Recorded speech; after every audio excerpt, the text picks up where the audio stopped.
J'ai dit clairement, la brine, elle est à la base. Il y a l'Iwa Djani. J'ai dit la brine à Zombongo va travailler en Gopona, Bakunda, Nango, Djani, Pona, Iba, Somba, Molimo, Djani, Ponezongelete. Naloba qui famille à Djani, Bandi, Makokunda, Djani, Nabilambona, parce que Zana Biloko, la brine à Sali, sinon pas Molimo, Djani, Kolandaete. J'avais parlé. Mais. Pasteur Ango Bakero Sambela pona et moi je dirais que bazaba pasteur Mogo est-ce que bazwa kita retourna Zambe bien et puis basolo na la brune. Mais il faut que la fille se répand. Il faut se repentir parce qu'il y a des cérémonies ça là mais il y a d'autres pardons. Ato sengiza mezamba olimi sote il faut zonga na source. Na muto yo salaki mabe. Na famille aba mutuana. Senga pardon. Non, à la base non mais j'avais déjà dit Zawadi aza vampire, Zawadi ce sont des femmes démoniaques. Donc moni de loba tuneti ba penyel. Penyel oboy mai kalambai. To moni mitakala na yo bimina, soki rappeur, soki Afrique d'ici de ba venturier ba frapper, to moni ba loyengeti ou humilier mobali na façon nyos. Et comme à la dernière minute, oyo ke mobali alinga se remarier, mobali azobeta concert munene, obandi ko bimisa su buzo ba pona ko salir. Concert à Mobali. Et puis, Batongo va soit prier, ce sont des chrétiens. Nous sommes combattus que par des chrétiens, pas de païens. Il n'y a que des chrétiens qui nous combattent. Il n'y a que des chrétiens qui cherchent notre échec. Au dans 7 mois, le problème est comme la maman elle aura des combats. Est-ce que la maison civile est au Talabiso, et quand même présidence est au Talabiso? Est-ce qu'on a bomi Moutouna présidence? En fait, Bako il constate la nini soit madame ministre. À Lukanga, Likamboza maison civile, il y a Lukanga. J'ai vu on est en train de nommer une femme et puis Michwa est dans mes amis balé. Michwa Liboso yende nzamba ko utiliser pour na kokitsa social à Congo est la normale. OK. Deuxième des choses à travers les dollars j'ai prophétisé. J'ai dit nazomona mutu tel avec des précisions. J'ai déterminé na moni Mirae Sagokufa. Surtout les Cambouana de dans on a passé message à Miraesa. Benganga yemoko Miraesa benganga menansanga. Et sali un mois te Miraesa kufa. Francis Tatoaleki a sali prophétie. Alors Nzamba a révélé que glissement et kosalama élection kozalate na date prévue à le 20. Parce qu'à Moni Boyeboy, il a donné Nasuka Lobi ainsi dit. Il y a beaucoup de prophètes qui ont parlé. Pourquoi ils ont parlé cela? Parce que ce sont des prophètes au Bazana Batu, il y a quelques autorités dans l'église Nabango. Au Bapesa Nabango, information. L'apôtre Ralon Dalo, Nazo Senga, qui attika dans l'enseignement. Attika monde prophétique. Parce que le monde a zo côté à prophétie, c'est un domaine naït. C'est pourquoi je le supplie avec beaucoup de respect à Bimana domaine on a dans le monde. Prophète Touti Bordir, hein? Attika na angle on a s'il vous plaît parce que dans le domaine prophétique est sopillé. Et en plein culte, le Seigneur m'a inspiré pour dire que jour qu'il y a eu un ministre et à moi si nommé na Congo ou à dirigeant le gouvernement à Lukanga. J'avais même dit ça, j'ai vidéo sur Rolanda, c'est en plein culte. Je dis à Lukanga parce qu'il y a des choses que je ne peux pas dire à la tête. Bon, on a un groupe, on a un pasteur, on a un quantité, il y a un NRC. Il y a un traître. Mais oui, je suis clair. Je ne mange pas les mots, j'ai peur des personnes. Groupe va traître, va hypocrite. Dodo Kamba Manda, Nessilité, Balongole, Neti, Mwana Mouke. Baso Bapesa, Mwana Mamo Langi. Mwana Mamo Langi, Bapese. Ah, Moko, vraiment. Na évité. Yo Tali, Pasteur, Mora Outi, la borne, na Lobarane, Kimia, Yo Mouni, Aza Saint. Mais ma Kambwasara, na Koukou, éviter. Ba Pasteur, Rebele, Baza Kimia, Kimia, ba homosexuel. Ebele, Toyebi Bango. L'ambassadeur des jeunes Congolais pour la paix, Ado Youé, a procédé samedi à l'inauguration de l'ambassade dédiée aux jeunes Congolais. L'inauguration de ces bâtiments, ses vœux, d'après cet ambassadeur, être la concrétisation de la volonté du chef de l'État dans l'encadrement et l'épanouissement de la jeunesse congolaise d'ici et d'ailleurs. C'est ici qu'est situé le siège de l'ambassade de la jeunesse congolaise pour la paix et le développement de la RDC. Plusieurs délégations des officiels congolais des mouvements associatifs publics et privés d'encadrement des jeunes, des autorités nationales et provinciales, ainsi que quelques chefs de missions diplomatiques ont assisté à cette cérémonie d'inauguration qui est une première dans l'histoire de l'RDC et celle de la jeunesse RD congolaise d'avoir une cité de la paix 6-4 avenue Mafuata au quartier Basoko dans la commune d'Ngalima à Kinshasa. Merci à vous, nos fidèles internautes qui nous suivez partout dans le monde. Je dis un grand merci à l'équipe technique qui m'accompagne. Merci aussi à nos fidèles internautes au Balandarabiso partout dans Mokili Mobimba. Vraiment, je dis un grand merci parce que ce Boumouni Naza a un temple, a un azali na ministère, église et restauration. Il y a pasteur Moïse Kassongo, Oyo Boyebi Bino Nyos, Mokili Mobimba OP, Bolandakaye via TikTok, via partout. Ngai lelo na komia wanande ko ngai Ibrahim o tokolukato solo là par rapport ya o to ti ko mona yuti ko sali mais surtout ba une ko salir mo sali na Nzambi yango tant que TV za radio te to za kana pour na communiquer pour na ko informer to eti na kati ya etonga wa pour na to solo là na prophète pe par rapport ya ministère na ye par rapport ya vision par rapport à makambo aza ko sala ninga za ko bikisa batu. Donc je suis avec mon frère Ibrahim, il y a Congo Mokili, OIEP, a coupé sa présentation par rapport à Ndengeni Tokosolola, na prophète apôtre Moïse Kassongo. Déjà, je dis merci à vous. Merci Peggy Titan. Bonjour pasteur. Bonjour messieurs les journalistes. Si je peux dire ça, oui. Oui, ça va. D'accord. Pasteur, en tout cas, je pense que Bato Belé sur le plan international, quand Ndeko Nandenge, Ndeko Peggy Titan Lobby, TVza Radio T, je pense que Batou vraiment basta l'Arabie sur Belé, surtout en Congo Mikili. La fois passée aux Aïki en résidence, on a eu à parler vraiment pas mal de choses, mais l'élo, tous les gens qui vers Yoto Megampe au solo là par rapport à tout ce qui se passe dans les réseaux sociaux et puis na bilobeza Olobama. Et puis la vision oyo zali nango surtout la vision ya premier ministre oyo ba uti ko nommé yo monaka déjà vision on a.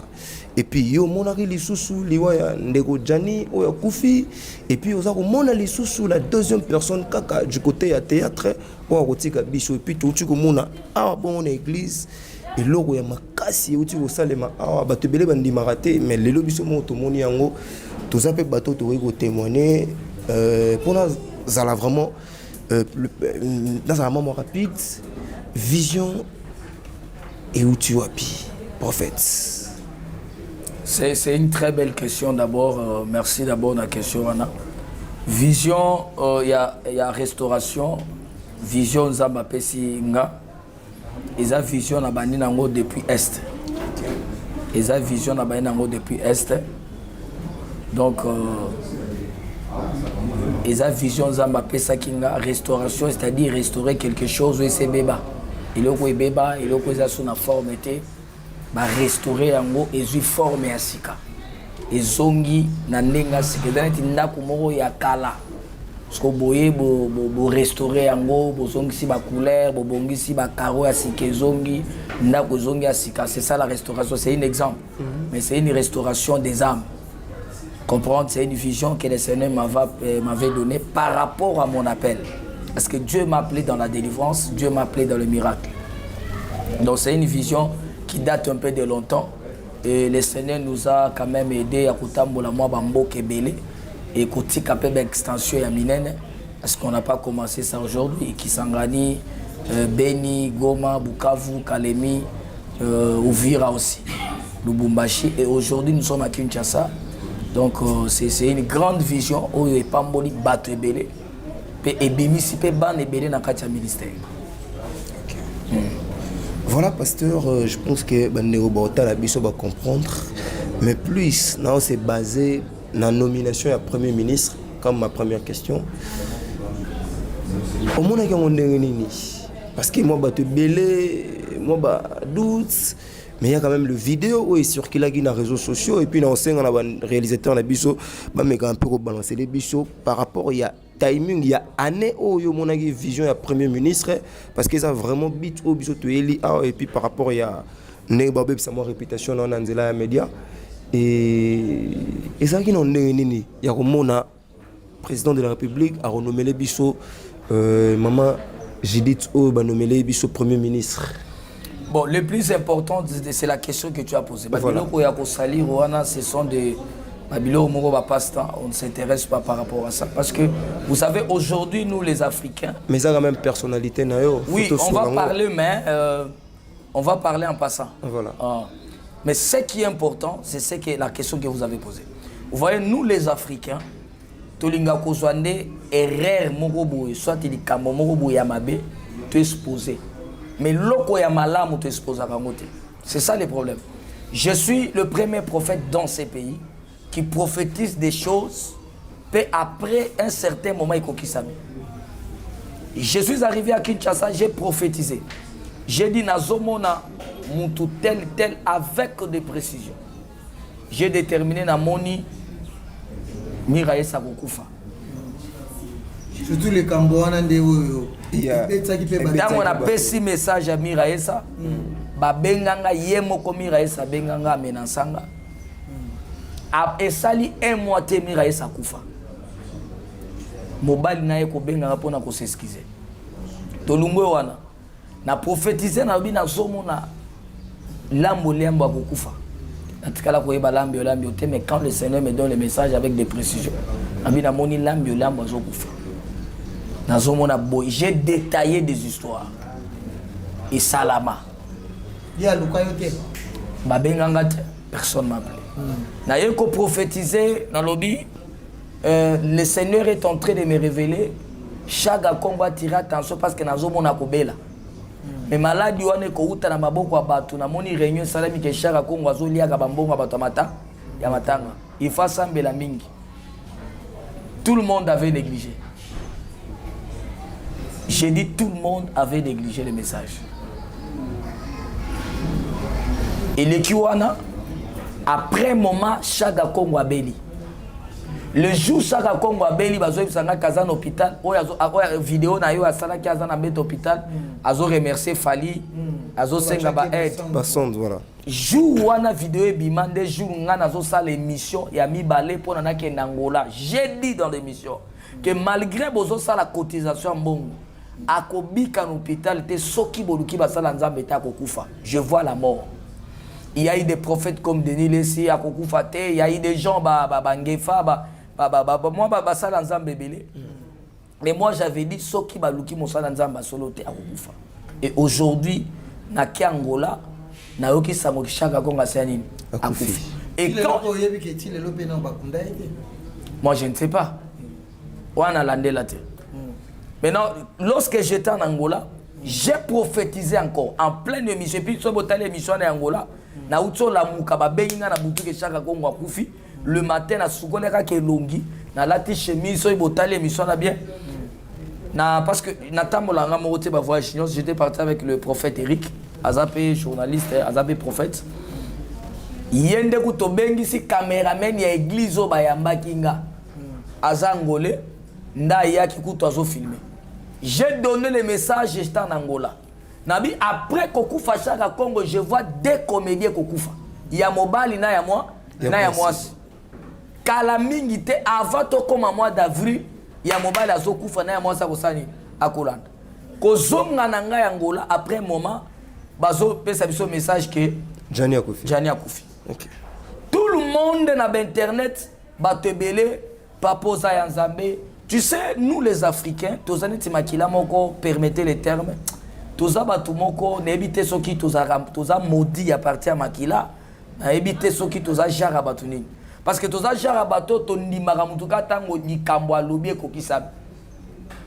Mais ce que l'eau quoi ma na ye ebimi toza kanata ko discerner te ya ko lukato yeba le pourquoi te nous sommes directs à condamner les personnes. Donc na ye kopé sa prophétie. Le jour que je donne les prophéties wana Roland Dalo l'apôtre que je salue. Après si professeur Lobi azomona parmi les candidats présidentiels, mon quoi qu'on a une chaise roulante avant élection. Yami bala kokufa avant élection. Nasuka Lobi ainsi dit l'Éternel. Et quand des jeunes hommes de Dieu dit ainsi dit l'Éternel, c'est-à-dire et matin qui te fait quoi que ça. Voilà. Mais ce que Lobi ainsi dit l'Éternel, te alobi que non, soit ba lukanga ba sambela, là c'est autre chose. Vous comprendre. Francis Tato Aleki a sali prophétie. Alobi Nzamba a révélé que glissement et kosalama élection kozalate na date prévue à le 20. Parce qu'à Moni Boyeboy, il a donné Nasuka Alobi ainsi dit. Il y a beaucoup de prophètes qui ont parlé. Pourquoi ils ont parlé cela? Parce que ce sont des prophètes au bazana batu ya quelques autorités dans l'église na bango au ba pesa na bango ba information. Parce que tout le monde savait bien que l'élection kozalate. Et le président de la République avait surpris beaucoup de gens. Parce que na niveau makambo ezalaki esengela ki moi glissement et salam. Et na dernière minute, le président a obligé qu'il faut élection salam. C'est pourquoi mon ezana bambo comme sous tout élection ko salam après. Et ça même na bambo comme sous élection salamité. Ba sali vote té. Ba machine mususu ebungi et sali boyekenda kezongaki. J'ai parlé, j'ai prophétisé que maté kita élection ko salim et ko salam. J'étais le seul quand j'ai dit ça, il y a des gens qui m'ont contredit. Mon collègue l'élection ko salam, j'ai passé à la télé. Na confrère Nabino équilibre Jérémy Lemba, j'ai dit je suis là nazo que nouveauté. Professeur Roland Dalo ekokisamite à Francis Tato ekokisamite à Batunyo ekokisamite, mais moi j'avais dit ekokokisama. Et puis j'ai prophétisé les mêmes jours dans que nouveauté, j'ai dit ceci. Le Seigneur est en train de me révéler ba député et belé ba kolela, surtout même bato ba proche à président. Vous avez vu combien de députés ba katani? Combien de députés ba leli? Ba homme fort et belé ba katani. C'est comme si on m'oppose à Radiana mo bato na kata gouvernement. Non, tu es venu dans mon église, yo moni député. Non, député vous arrêtez mais vous avez même na ba siya na yo. Non, mais ce que ça rabasia, c'est-à-dire bangonde faut ba na ba confirmation parce que notre président il paraît ensemble là que papa na biso Roland Dalo. C'est-à-dire c'est Roland Dalo qui fait baba secret belé. Mais pourquoi il a donné des messages au Roxam? C'est pourquoi j'avais demandé, c'est notre papa, c'est un apôtre que je respecte beaucoup. L'apôtre Roland Dalo nazo senga que atika na enseignement. Atika monde prophétique. C'est un papa auto-respectant mingi so qui a enseigné, je vous dis, même à Tobando Salama Sumo Rotika Masumo. C'est un père qui enseigne, qui a la parole. Parce que le monde a zo côté à prophétie et à domaine na été. C'est pourquoi je le supplie avec beaucoup de respect à bimana domaine ou na monde wada. Prophète Tuti Bordira. Te na nenga mabete. Soit allé au bois au sepelate ou Non, mais ce n'est pas une insulte quand même. Je crois que c'est moi n'a pas bête rambunda mukolo ko kyobina. Et ça na cadre ka conseil que non papa bimana angle prophétique azonga na angle na enseignement. Parce que na katia ko enseigner abimisi ba nebele. Okay. Personne ne dira qu'il y a aucun enseignement Roland Dalo. Nous, on a réussi à Kisangani, ma série Nazan Kisangani, il y a la conférence, mais il faut sentir comment il a azoté à Bassal en Zambé et tu sens que besoin matière. Atikala na angle, on a s'il vous plaît, parce que dans le domaine prophétique et sopie. Voilà, prophète Nalito s'est basé plus dans le sujet à Premier ministre, Madame. Premier ministre, c'était en plein culte. Voilà. Je crois qu'il y a deux images. Tu vas vous retirer la image. C'était en plein culte. Voilà. Je prêchais, je parlais sur la prophétie. Là, c'était en quelle année? Non, mais quand année année 2024. Parce qu'avant de voter, avant de nommer. Avant de nommer, on a appelé ça qui message. Ngana omuntu ndio za na batu na kata IDPS wana mo ba na sentir mo lo mo prophète mutu netinga lazani na titre moko te na Congo do nazaka musala nzambe et puis musala nzambe nga villageois utiest depuis ce que je comprends villageois mo ba utiest ayeti makolo tia c'est migundi Kinshasa do na relation na mutapar nzambe c'est-à-dire j'étais en plein culte j'ai pas compris moment na bandi ko nazotea. Il y a eu un esprit qui a commencé à parler. J'ai commencé à prophétiser. Je suis en train de voir, dans un monde, il y aura une nomination. Il y a moi, si moi, vous êtes la première ministre, vous dirigez le gouvernement, dans un monde, Nabando pèse ça, message, c'est en plein culte. Je vois ça. Et puis, je suis en train de voir, après nomination, 7 mois après nomination, à cause de combat, na pèse na détail, combat au Koutana. Et en plein culte, le Seigneur m'a inspiré pour dire que qu'il y a eu un ministre et à moi aussi, nommé na Congo, ou à diriger le gouvernement, à Lukanga, j'avais même dit ça, on a vu des vidéos dans ce bâtiment au Rwanda, c'est en plein culte. Je dis à Lukanga parce qu'il y a des choses que je ne peux pas dire à la télé. On est ça privé. Donc il y a des choses qu'on peut parler à la télé et des choses qu'on ne peut pas parler à la télé.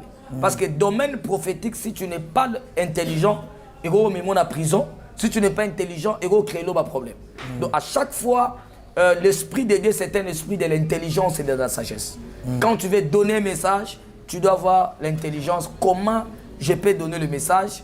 Ni na kokyo lo bape, ni na kokyo lo bate. Apôtre Moïse Kassongo, on a vu que vous avez un message surtout par rapport à la prophétie. Marambo Nyoso Lobby, Olakaki, Oipsaki Batuke, Intela Kokufa Koufi. Mais tout le monde a l'élo bandé qu'on a mingi va passer. En plus, il faut que Moïse Kassongo aux agènes. Aux agènes, bandé qu'on est belé batamboli mabe, affaire makiona nasuro. Et bien, et belé va décevoir bandimina bango. Tout le monde a rabatté, n'a intimité na bango par rapport. Lelo, tant que vous avez un message, vous avez peut-être bateau. Na etonga na yo batu su bazon timira ote et surtout to lobela maramba batalisman bakabal juif o bande kono bakomi ko sali peut-être ba message aux op c'est ou te pas ya nzambe mais bande kono ba ko tambola lelo mabe o bolo bazo bebisa pe musa na bino okoyi ko lobani par rapport ba révélation zozo eza ya solo ngai moko na landaka yo et surtout na vraiment suivi et pas ina on a talaka yo vraiment comme so salaka okoyi ko lobani et surtout pour na ba na nzambe. Merci beaucoup la question, on a j'ai aimé la question. Na répondre bien. Affaire manque on a toyé koyeba mo wana na Kinshasa. Je répète, nous sommes des villageois qui viennent du province. Na province place to outi soki mutu andimeli nzambe, c'est-à-dire andimeli nzambe. Soki pe mutu aboyi kondimela nzambe, aboyi ondimela nzambe. Kinshasa nde to okuta hypocrisie. Ya mutu azosalela nzambe, azosalela pe Satan. Mais bisika biso to uti ba villageois, on nous a appris ya soko ndimeli nzambe ndimela nzambe na donc na sérieuxité nyonso. On nous a appris à craindre Dieu. On nous a appris ya koyeba ke sans nzambe ozate. Je peux vous donner un exemple. Toza parmi bato to viva guerre ya 6 jours na Kisangani. Boyoka sangwa guerre à 6 jours. Oyo ba Ugandais na ba Ugandais na bato ya Uganda na bato nani ba Rwandais ba bundaka na Kisangani. Guerre ya 6 jours, c'est-à-dire ebandi neti sikoyo. Ti pendant 6 après 6 jours ne guerre ici. Wenzo kokendete balabalo kobimate même na lopa, c'est-à-dire bozande tolo na se pendant 6 jours. Mais ça c'est bête à des tongo pourquoi nous avons vécu ça. Osukanda kumoko roquette kwa inanda ko bu ubie kwa inanda ko baso kokufa be kokufi. Okokima wapi. Mais nous avons vécu ces histoires. Donc ceux qui nous embêtaient, mais les biso tous invités. Biso to vivre ba vie moko ya tozo le kana est. Tozo mutuka to bimi Kisangani. Toke nyanya tokoti Butembo. Non après nyanya Beni Butembo. Mais kobima nani avokota Beni tozokota mitu ya bato bachena banzete bozo koma boye placement to koma bazo sabiso que même pas 5 minutes ba uto kokanga au moins plus de 3 bis et bandi ko leka ona bato babomi bazui basi musu bakena baona bazamba c'est-à-dire okuta makila na se ya nyama bazo sabino que même pas 5 minutes ozokuta babwa uto boma mutu sika batenzete na mutu na ye batelemisa ngobo makile zotanga même pas 5 minutes mais bino ko koma na bango kosilisa kopere. Donc on a vécu des histoires oyo. Pour te dire la réalité, nous on ne marche pas avec les mankiona. Et ça terme to chokuta na Kinshasa mankiona na terme normal les années que mutazo sunganzambe. Hein mutazo sanini azo sunganzambe. Je peux donner un exemple. Les lois en pleine culte na osenga pe bocha image ce qui possible. Okay. En pleine culte, il y a une maman à Sambela Kaote.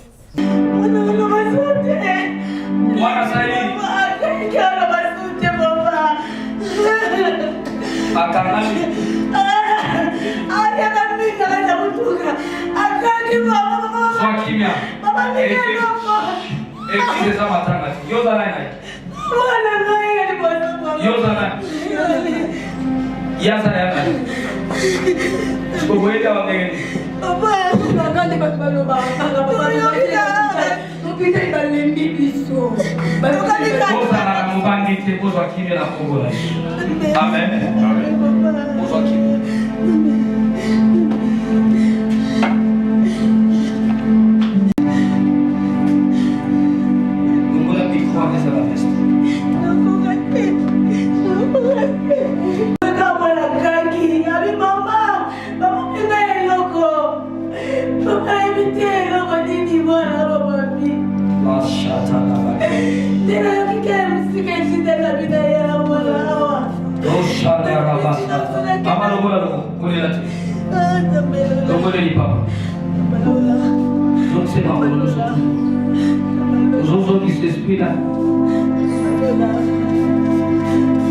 Je remets ton esprit et ton âme. Je remets la force et j'ouvre ta bouche.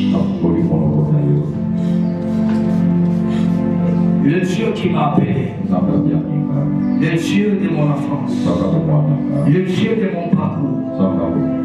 Je veux que les gens acceptent que tu m'as appelé. À chaque fois au moment difficile, Seigneur, tu me mets toujours dans des épreuves. Seigneur, ouvre le ciel. Ouvre le ciel.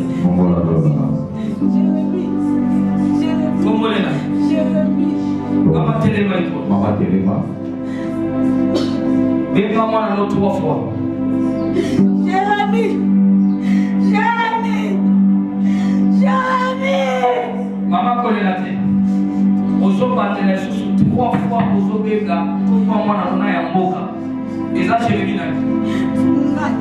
Benga Jérémie fumai 3 fois. Makas. Jérémie fumugani.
namoni mutu azolela na porte bazolela mais nini kuna na kati kutu na koteya bo nini yote pa mwana bayena mwana ne ya mobali nini na hôpital mwana okine azaki na hôpital azobela bazokisa makila okine te babeti nzete na mama babeti nga mwana kangi munoko azoloba isusu te mwana kangami do hôpital panique faut ba kende hôpital ya munene mbongo peza te nde bayena ye nde no bibotande wana. Je crois que batubata l'image bakomona. J'ai fait des cérémonies prophétiques moi na zongi to zongi esprit à moi na zongi maman paniqué.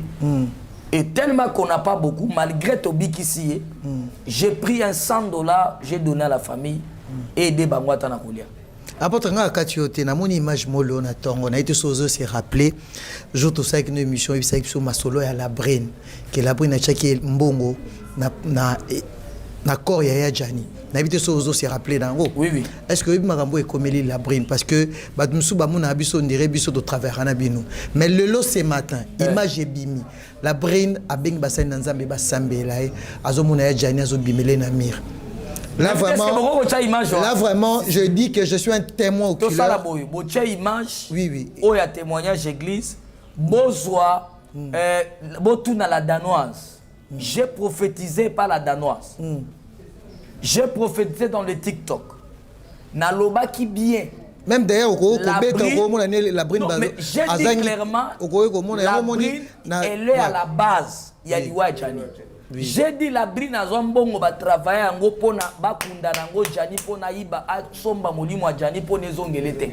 Na loba ki famille a Djani bandi makokunda Djani na bilamba na te parce que ça na biloko la brine a sali sinon pas molimo a Djani kolanda ete. J'avais parlé. Mais tout ça les gens ne peuvent pas accepter. Moi ce matin quand je vis cette image ne bazo sambela na lobi yango. Mais quand il y a même les images, il faut bandima qui est l'apôtre Moïse. Oui. Pourquoi les gens parlent mal de moi au moment où tout ce que je prophétise, ça se réalise?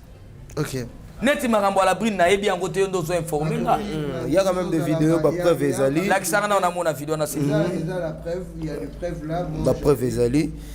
Donc, voilà, vous nous suivez vraiment partout. Nous sommes en face, il y a Pasteur Moïse. Mais prophète, nga na obeta plus c'était maman premier ministre Arota la biso oyebi na biso dans 7 mois ba problème est comme la maman elle aura des combats nga na lobi yango est-ce que bi que maison civile Arota la biso oyebi quand même président c'est Arota la biso parce qu'on a bomi mutu na présidence bomi mutu te bako en fait bako ko sala nini soit madame ministre ba lukanga likambo za maison civile te ya lukanga mais je te dis yo kende vers yete ya luka yo naza musala nzambe papa tika biloko bo lukate bo créer neti moi débattre. Moi je suis son père spirituel.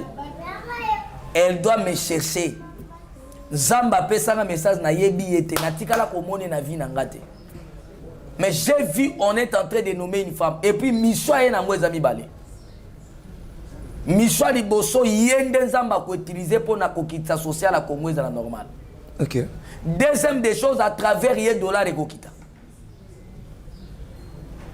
On a selon Ndengenza. Kasi Ndengenza na zwa inspiration. Ndengenza c'est la dame qui Ndengenza dans le destin de Dieu Nzamba choisir parce que yenda kokita à côté social ya Congo na stabilité. Et deuxièmement yenda kokita dollar. C'est une femme qui est remplie de l'onction et la grâce de Dieu. Botala e bongote. Bon, mon et moi cité, mais c'est un esprit. Az esprit, c'est un esprit n'est pas mon. À moi, ça lit c'est quitté. Az rempli d'intelligence, pe na sagesse à blague. Alors, Nzamba a capacité wana pona kobongisa mboka o à soutenir chef de l'État. Alors par rapport à 7 mois au lobby ba premier comment on a au lobby qu'il faut ba lukaye tout il faut ba lukaye. Démarche en gros est-ce qu'il y a un numéro de téléphone il y a image à la brine voilà total image yango ça fait 3 heures yango il y a la brine message au Pesaki donc yango il y a pasteur yango ba ke ko sambela pona et moi je dirais que baza ba pasteur moko est-ce que baza ki ta retourna nzambe bien et puis ba solo na la brine mais il faut que la fille se répand il faut se repentir parce qu'il y a des cérémonies ça là mais il y a d'autres pardons. Ato sengiza mezamba olimi sote fozonga na source na muto yo salaki mabe na famille aba mutuana senga pardon. Donc à la base non mais j'avais déjà dit na continuer ko lobate na loba déjà que c'est lui qui à la base c'est la bride. Mais prophète yom tozomo na ba vision na mingi est-ce que bakoyi ko zonga ke pa na yo to ba wopo luka basali na nzambe mususu. Maintenant il y a un problème. Celui qui reçoit les messages c'est celui qui a la capacité spirituelle de définir ses problèmes. Voilà. Et ça c'est que ngana yami message yoge no luka mutu mususu mutu ana kwa zana directive ta. Mais celui qui a reçu le message yenda zana capacité ba non nzamba lobela kinga boye pona na sala boye pona boye bonga boye. Parce que barosa nini bande on a besoin ba théâtre on ba rotala biso surtout la brine pe ya rotala pe biso à la base. Abenganga na couper sa numéro à la fin de l'émission abenganga tan huis clos to solo là je vais l'orienter et à fongola motema se repentir. N'a qu'orienter ce qu'elle peut faire, on va prier pour elle et la main puissante de Dieu fera quelque chose dans sa vie. Voilà, merci Pasteur. Motuna ngezali ngisusu olobaki na biso que au banda ministère na on a béni. Lelo apôtre Moïse Kasongo yebi que problème oyo République démocratique du Congo ezanango surtout est ya mboka na biso eza le rôle nzoto ya moto soki parti ndambo ezo déranger je pense que ozana makasité. L'autre zone zo bimisa ba prophétie et surtout par rapport à l'élection salami par rapport à premier ministre ya bimi et surtout place yo outil est-ce que l'élo vision que non guerre à est l'élo parce que le nouveau que 3 territoires n'habitués à occuper par les rebelles et on a habité tant que Moussa Nanzambi okoye ko senga te mawana Nzambe te lelo République démocratique du Congo ezwa kimia parce que wana eza bisika yo bana ministère tant ozomona bandeko no ba okufa bazo violer ba maman bazo kata batu. Je pense que étant qu'un homme de Dieu message no ko ko pesa. Merci na question na lingi batu bazo landanga na bino bebo landanga malam. Vous savez, ça arrive des fois, moi je me pose la question, charge au bino bolinga ko pesa ba pasteur o ezaya bangote. Ça c'est un. Au moment où tout ça solo ba yozo prophétiser si ça kola pona este bitumbesila. Même Israël Bible zo ba Yesu ayela Israël. Même Israël bazo bunda bitu. Au moment Israël o ya Bible. Na Palestine. Kende kuna okuta bazo bunda bitumba masase zo beta ma guerre ezakuna. Pourquoi ba kwazaki maboko te babike biso nde Yesu akufela biso? Yesu a kobundela biso bitumba. Parce que est guerre ya est pour nesi là c'est tout un problème. Parce que bato baza sima bitumba est bazaka ka le même personne autoza na bango na Congo. C'est pourquoi les autres remercient qui Nzambe ndenge Nzamba pesi biso mwana ya mboka qui est le président Félix Tshisekedi Tshilombo. Nous étions dirigés par des étrangers dans ces pays. Aucun dans la police, il y avait des étrangers, armés des étrangers, aucun dans la grande entreprise, les étrangers, aucun moutouazan en tête. Donc, ces pays étaient possédés par des étrangers. Et puis les mêmes bateaux, si ma guerre à Est, sont de mêmes personnes. Oh, les lobes,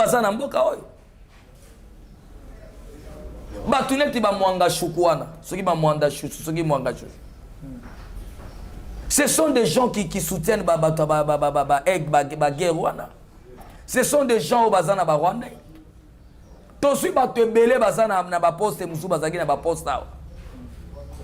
Il y a beaucoup de traîtres qui étaient à côté du chef de l'État. Il y a une vision sous Tozwaka, Okoloba Mondenge Nino, Kokyoloba Boy na télévision, na Butu Baeba Tumbionda. Okokyo mona likambo moni muto yaza pembe na chef mais sikasi yende nzamba la kisinga boy okoloba ndenge nini. Bon on a ba groupe na ba pasteur on a yoza na katite ya ba ANRC ya ba traître. Rubenga bande kono mais oui je suis clair, je ne mange pas les mots, j'ai peur des personnes. Groupe ba traître ba hypocrite. Dodo kamba manda ne silité ba longole neti mwana muke. Bazo ba pesa mwana mamolangi. Mwana mamolangi ba pese mboko yo vraiment na ebite. Yo so mwana boche mutu mafuta na tongo na poko bolongole bobi nzamba boy bozwi mutu mususu boche so mafuta. Des ordres d'église de réveil. Kasi ndenga na so ngana tuno yo bosi momona bibilo bolobi dodo kamba bima. Mwana mamolangi na mérité nzamba lobi e bozwi boche mafuta na tongo na poko bo changer te ye lisusu te nzamba boye tozwi mutu mususu. Dodo kamba pe kuna tikali guerre na l'état après moment na démissionné a créé à Ebo. Non mais ça c'est quoi ça? Et vous voulez me dire que non on a un message dans la pesa. Et tant qu'on a un message au lobelier, il y a que pas chef de l'état et biminet yenda monagi message wana. OK peut-être yo lobelier nyon sauté lobelier ndé quitter. Mais profondeur un message yondo zanango parce que c'est toi qui as reçu la vision. Et c'est toi qui connais ce que tu peux faire pour la vision et c'est réalisé. C'est pourquoi attention il y a des choses que je peux parler, des choses que je ne dois pas parler. Le problème que je demande au chef de l'État, qui est notre président de la République, Excellence Antoine Tshisekedi Tshilombo, que cette fois-ci, qu'on sale la teke machi à moumen, qu'on sale la teke parce que ndeko, mandat o ezali mandat il faut peuple congolais bandi makia solo sali musala. Parce que mandat au soki chef de l'État travaillait bien, je te dis, même constitution ceux qui a des mandats biso to redoubler. So il peut retirer la royaume et tirer le royaume. Parce que nous n'avons pas besoin de changer le président papa. Nous avons besoin d'un président qui est enfant du pays, un président qui a le cœur. Il y a que Mboka peut soit formé. Un président qui se soucie de son peuple. Un président qui a aussi besoin que le peuple se retrouve là. Social les alama. Toi qui n'as pas mboka neti Brazza. Mais t'as la nègre social les alina Brazza. Kamwa Rwanda o kazobu nsabiso. Kendena moi j'étais à Rwanda. Rwanda mobimbeza kamere. Oye bien. Kende babujumbura o bamboka mike mozomo na ndenge ezali. Et bien, l'idée wana biloko wana ndeza na mutu ya Félix. C'est pourquoi to sambela ka butu moi pona mokonzi mboka ke nzamba soutenir ya kende liboso. Zamba soutenir ya a réaliser ba projet za na ngweko kisama. C'est ça notre souci. Mais lokonde alongola ba kombo traître nyonso pembeni na ye alongola. Mandat oyo ezala mandat moko ko za na réussite parce que mandat ou to le ka réussite ezate nous allons être clairs. Il a été combattu, FCC, Patati, Akabwana Nabangwa, Salabo, il n'a pas eu le temps, mais quand même, il s'est forcé, il a réalisé quelque chose. Mais dans ce mandat, nous prions à Dieu que le Seigneur l'aide à réaliser tout ce qu'il avait promis au peuple congolais. Voilà, prophète, tout comme nous avons chité, relation nous avons différents pasteurs, prophètes, Yambo Anabiso. Est-ce que pour nous, prophète, tout pasteur, a occupé dans le monde politique, tout défendre Banamboka, peuple congolais, soit dans l'Assemblée, soit du côté du Sénat, soit dans le ministère Songolo. C'est une très belle question encore que j'aime. Somoni pasteur azoboya politique, un soko landeli atanga classe. Des pasteurs azoboya politique soko landeli bien mutu neza na problème. Parce que politique a to kimi yango golanda yo. Mais l'église marche avec la politique. L'église marche avec la politique. Pourquoi dans l'église, tu as avocat, conseil juridique? Pourquoi l'église, tu as avocat l'église à défendre l'église? Mais l'église marche avec la politique. Ce qu'on est politique, politique est qu'on nous caille. On est politique. Même dans le temps, les prophètes travaillent avec les rois. Donc, politique est ça normal. Un homme de Dieu doit faire la politique. Il faut y mettre un mot rené zotambola négatif.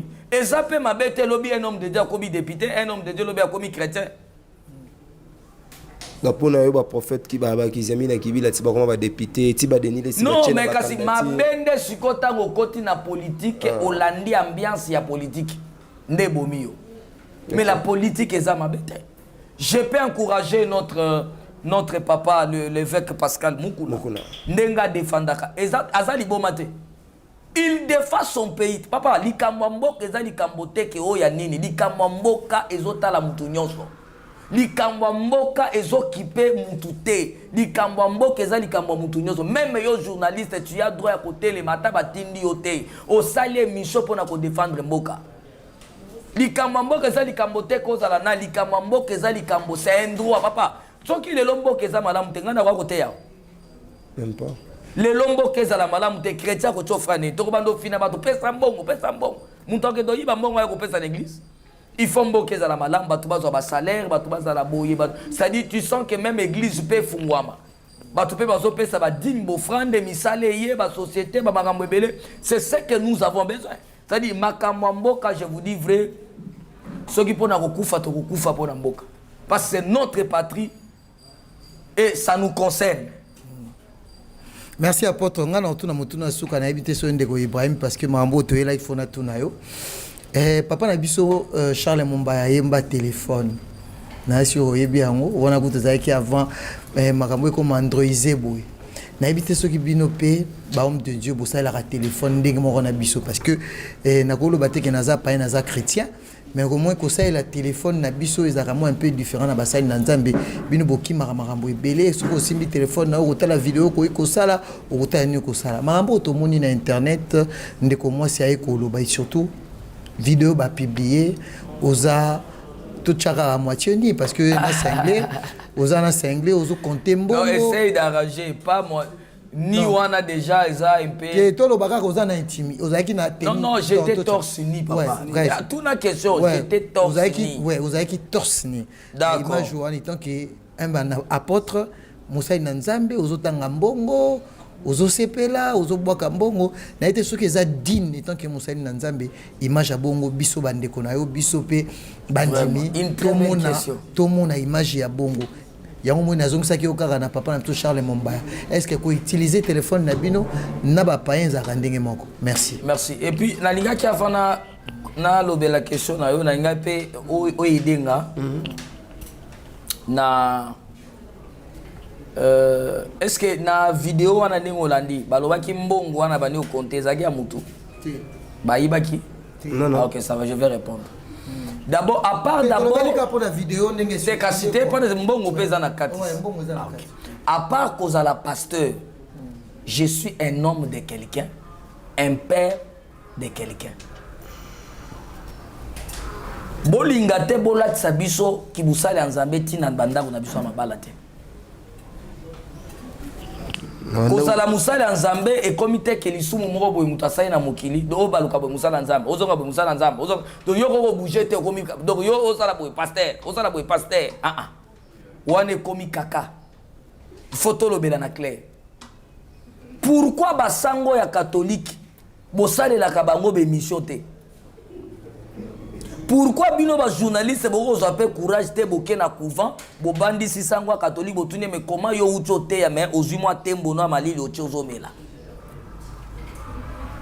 mais soki nga na che tembo ya malili ata na kuko ko filmer nga pa o publier nga amokile bouja mela ki tembo mais sangwa mela ka musika ta après kaka culte a koti na couvent moi tembo malili makasa chewana.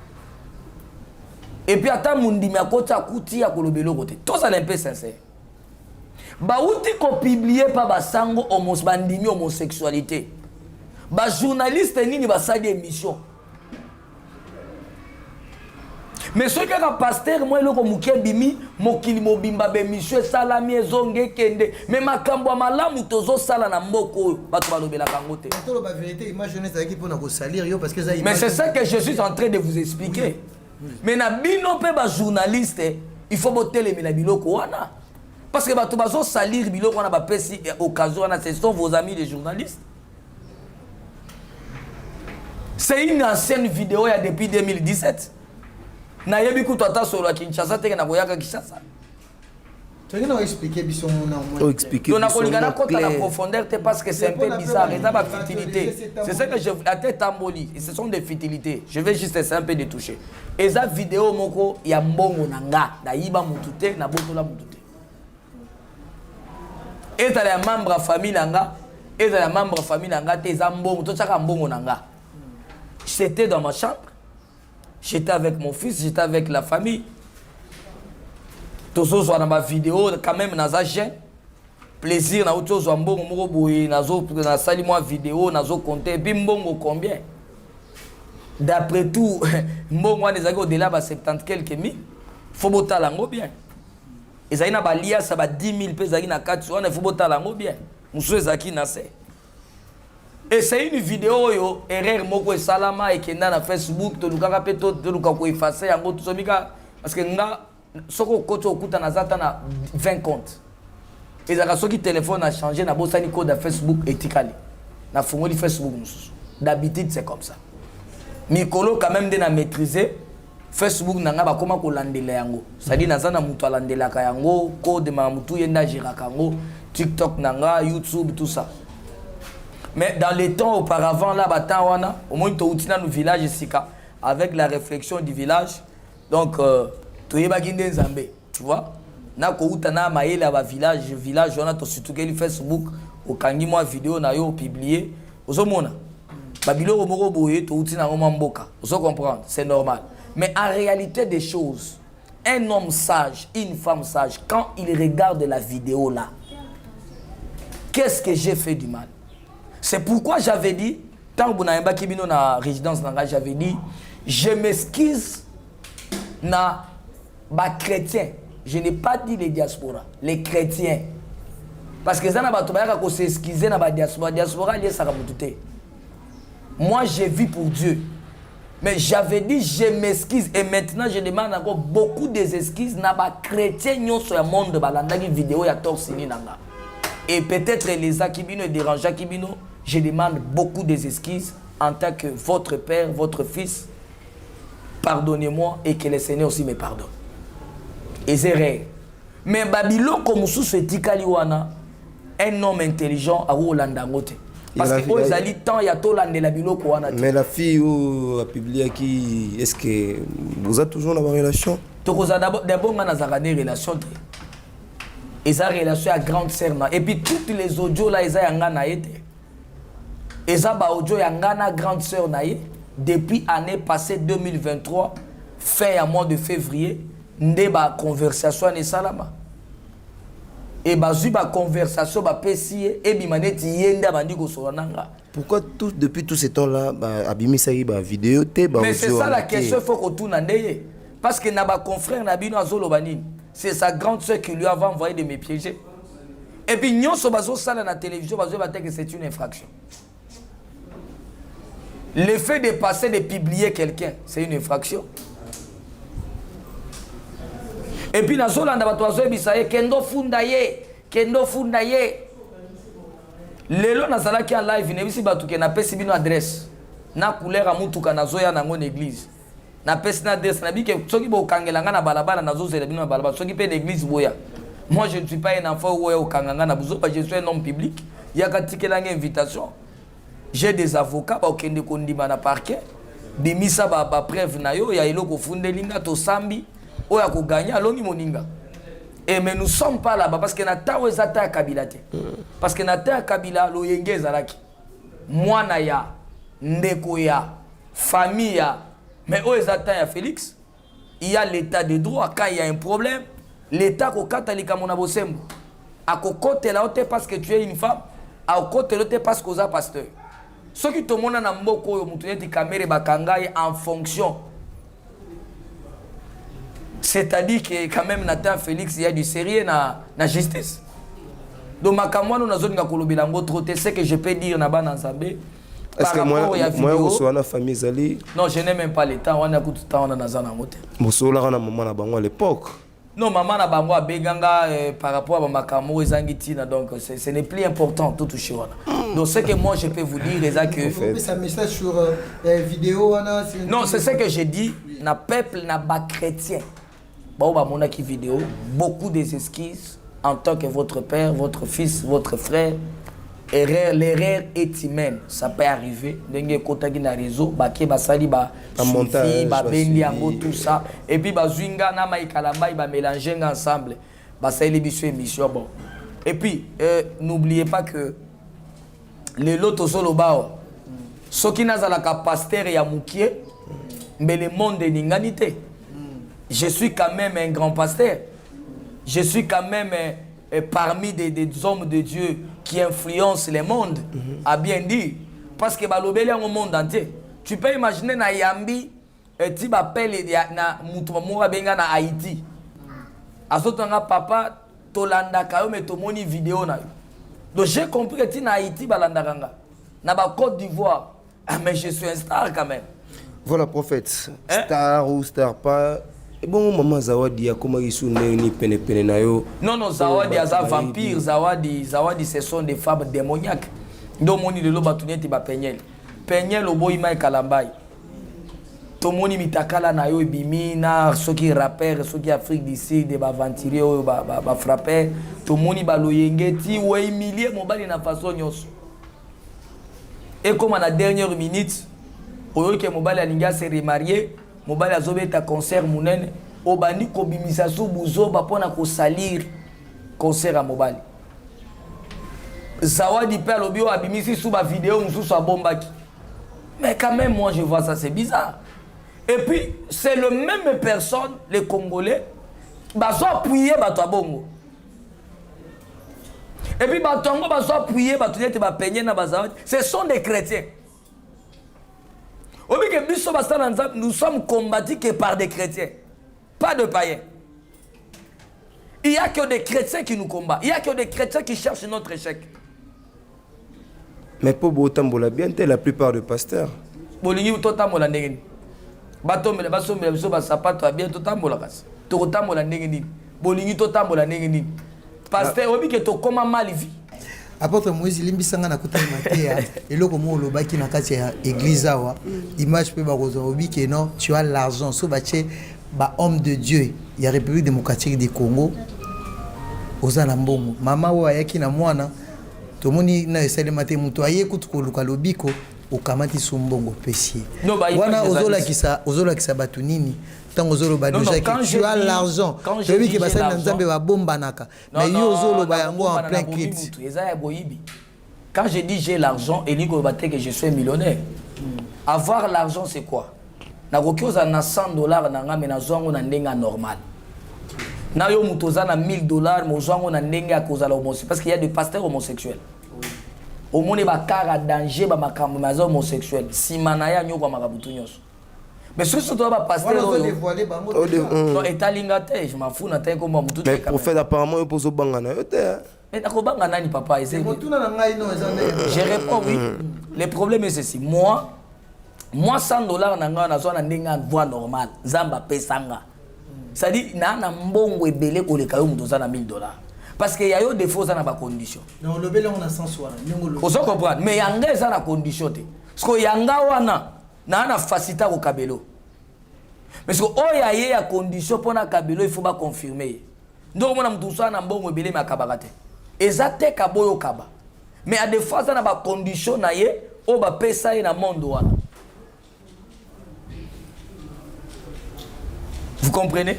Donc c'est comme ça. Je ne sais pas s'il y a d'autres questions que vous pouvez poser. Voilà, dernière question. Natuna qui na quatre émissions sur la relation malamu na prophète Denis Lessi. Et puis de deux, vision à prophète Denis Lessi pour nayo. Et ça la solo to atapara toujours à côté par rapport à ma vision au yozo pesa batu ezo kokisama pe monde des homona. Yo bozolu kilanga ranking na Denis Lessi. Non même pas. Voilà. Ngana moni vision na bino eza ke ngana swana na vieux Denis. Non même pas. Je voulais maintenant non. Sorola. Vieux Denis ngana ye toyebani. Ah OK. Toyebani na ndenge te ke toza bami. To sito kutana plus de 3-4 fois na Gombe za na place moko to luaka ba salon privé. Un salon privé et ce sont des lieux d'autorité mi makendaka salon privé beaucoup tibino moko mutako kota na kati te bovandi bosali mamuna bino bosololi tout to kutana déjà na confrère bino alendele Denis Lessi tovanda bisoki une fois ou deux fois comme ça si je me trompe pas moko pe to benga tu y a parlé na bo benga na lobele ça s'arrête là. Donc Denis Lessi n'est pas mon ami. C'est un ancien, c'est un aîné na kati évangile. OK. Ou pas Koutana Nango et c'est allié. Donc je ne peux pas entrer dans la vie privée à Denis Lessi. Par rapport à sa vision. Et puis, par rapport à la vision, Denis Lessi c'est un serviteur de Dieu, mais qui est mal compris. Pardon? Denis Lessi c'est un serviteur de Dieu, mais qui est mal compris. OK. Nabatu. Parce que ça n'a pas biloko ebele pe Denis Lessi aloba ekokisama. Mais un aventurier ne peut pas dire quelque chose de kokisama. Bon, quand ça muto aleki na TV azolo baba français azolo basoki ni ndebo moni vrai pasteur parce que la Bible dit le diable se déguise à l'âge de lumière. Tu peux voir quelqu'un qui vient là qui est doux, calme, vous voyez le Seigneur a dit, la Bible dit batunabino ya ba la borne. Yo tali pasteur mo uti la borne alobakane kimia yo moni aza saint. Même makambo sara na kuku bo ebite. Ba pasteur ebele baza kimia ba homosexuel ebele toyebi bango.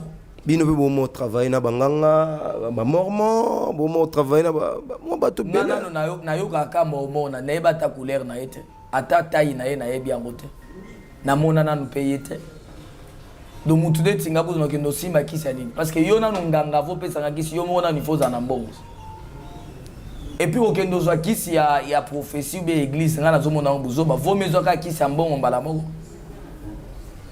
ngana simba kisi boku te église na ngabo.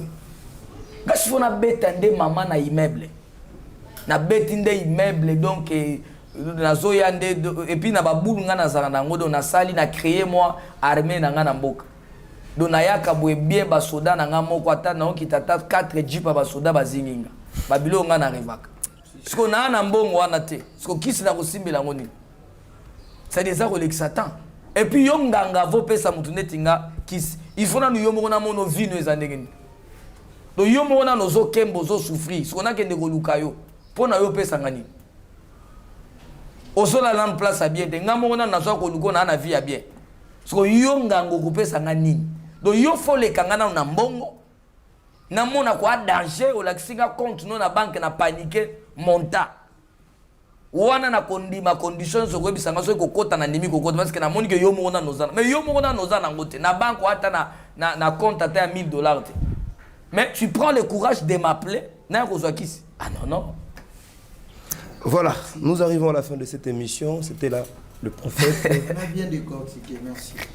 Boye ba bien que ba journaliste oyo ba yakinde ko lukela ba problème na ya deni. Donc on a un problème na deni te. Que le Seigneur vous bénisse mutu tout azana posa ya kobenga apôtre Moïse plus 33 744 244 520 plus 33 744 244 520. Et ça y est numéro dans WhatsApp, il y a France, c'est un numéro privé. Donc nous quand on a WhatsApp, au reçoit apôtre Moïse, on va parler de tout sauf rien. Et surtout na numéro 1 Abisso, madame le ministre Maman Judith. Donc TikTok peut bande comme ça ko taper mingi. Faut que ça peut bande comme ça peut ba ozana. Non, na TikTok, ozana poso landanga na TikTok, okomika ka apôtre Moïse ka songo komona na TikTok. Donc on est là, que le Seigneur vous bénisse. Merci pe Nabino, na déplacement Nabino boye au côté langa le dimanche en plein culte. Vraiment merci beaucoup d'arriver Nabino, je crois que ezalamba la soukate to ça la sou parce que na kolinga samedi to zala parce que makamto yanani na primature il faut bozala photo za Nabino samedi c'est vraiment faut bozala bino mibale bozo pe ba image. Merci. Na bevek nyonso ba kozala na ndenge nani kolega donc photo kuta na déjà même lundi pour na bozo ba batch. Merci. Pour na droit d'entrée kuna vraiment merci beaucoup na présence Nabino. Merci beaucoup. Voilà, c'était là Ibrahim Abdi sur Congo Mokila avec son confrère Peggy Titon. Merci Nabatou, tout, fidèles internautes, nous tout, opportunité à la biso sur le plan international. Donc je pense que. Je pense que Bandeko Balandi, apôtre Moïse Kassongo, parce que chaque biso, Moulunge Mingi, Bayokio à lobby, mais tout notre qui n'a pas payé merci. N'a pas payé merci na l'église de la restauration, né Bayambi biso, ainsi que na protocole, na habité Ngamalo Baykom déjà à Souk. Voilà. Moi, je pense que Tokuta Nabino Mikolo Mizali Koya, il manque derrière la caméra le réalisateur de cette émission, Anel Kabafosset, Nabo Sanarate, Nabo Sanité Banderonios, tout Bazara Scotché. Sir Congo Mokili, bon, continuez toujours Rosala Scotché, peut brancher sur votre chaîne. Je vous aime tous. D'ici là, portez-vous bien. Bye bye. L'ambassadeur des jeunes Congolais pour la paix, Ado Youé, a procédé samedi à l'inauguration de l'ambassade dédiée aux jeunes Congolais. L'inauguration de ces bâtiments, ses vœux, d'après cet ambassadeur, être la concrétisation de la volonté du chef de l'État dans l'encadrement et l'épanouissement de la jeunesse congolaise d'ici et d'ailleurs. C'est ici qu'est situé le siège de l'ambassade de la jeunesse congolaise pour la paix et le développement de la RDC. Plusieurs délégations des officiels congolais, des mouvements associatifs publics et privés, d'encadrement des jeunes, des autorités nationales et provinciales, ainsi que quelques chefs de missions diplomatiques ont assisté à cette cérémonie d'inauguration qui est une première dans l'histoire de l'RDC et celle de la jeunesse RD congolaise d'avoir une cité de la paix 6-4 avenue Mafuata au quartier Basoko dans la commune d'Ngalima à Kinshasa.